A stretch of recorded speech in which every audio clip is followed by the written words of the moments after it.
Fotiha surasini o'qib suv ichishning foydasi. Suv ichishdan oldin Fotiha surasi to'liq o'qiladi. So'ngra o'tirgan holatda suvni ichiladi. Fotiha surasini o'qib keyin suv ichilganda tiqilib qolgan qon tomirlari ochilib ketadi.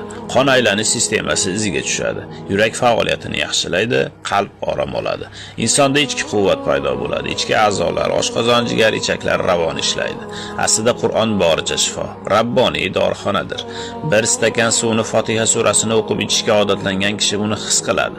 Fotiha surasi ruhingizga, ruh kuchingizga kuch baxsh etadi. Fotiha surasi hayotingizdagi barcha muammolarni hal qiladi. Hattoki er-xotin o'rtasidagi, farzandlar o'rtasidagi, ishdagi, o'qishdagi muammolar ham bundan mustasno emas. Fotiha surasini qalbdagi gina qudrat, buzg'i adovatga ham barham beradi. Hasad, kibr, ujub va g'urur kabi qalb kasalliklarini davolaydi. Turli mikroblar va zararli viruslarni o'ldiradi. Xonangizni Fotiha surasining xushbo'y atri bilan muattar qiling. To'shagingizga yotganingizda ham takror o'qing. Fotiha surasini o'qishlik ishlaringizni tartibli bo'lishini ta'minlaydi. Fotiha surasini ma'nolarini tushunib o'qishga harakat qiling.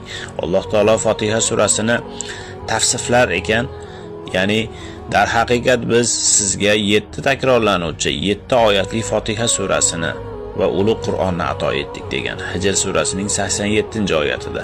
Arab tilida vav kalimasi, vav harfi va bog'lovchisi tenglikni ifodalaydi.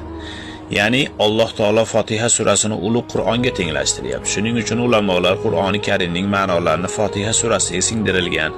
Fotiha surasining ma'nolari sengagina ibodat qilamiz va sendangina yordam so'raymiz degan oyatga singdirilgan deydilar. Fotiha surasi bir kunda sunnat va nafl namozlardan tashqari faqat farz namozlarning o'zida 17 marta takror o'qiladi. Agar biror namozning biror harakati o'qilmay qolsa, namoz mukammal bo'lmay qoladi.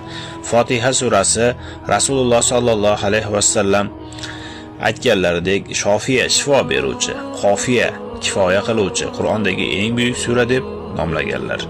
Sahobalar bemorning og'riyotgan yeriga qo'llarini qo'yib Fotiha surasini 7 marta o'qiganlarida Allohning izni bilan tuzalganlar. Shunday ekan Fotiha surasi bilan bahramand bo'ling.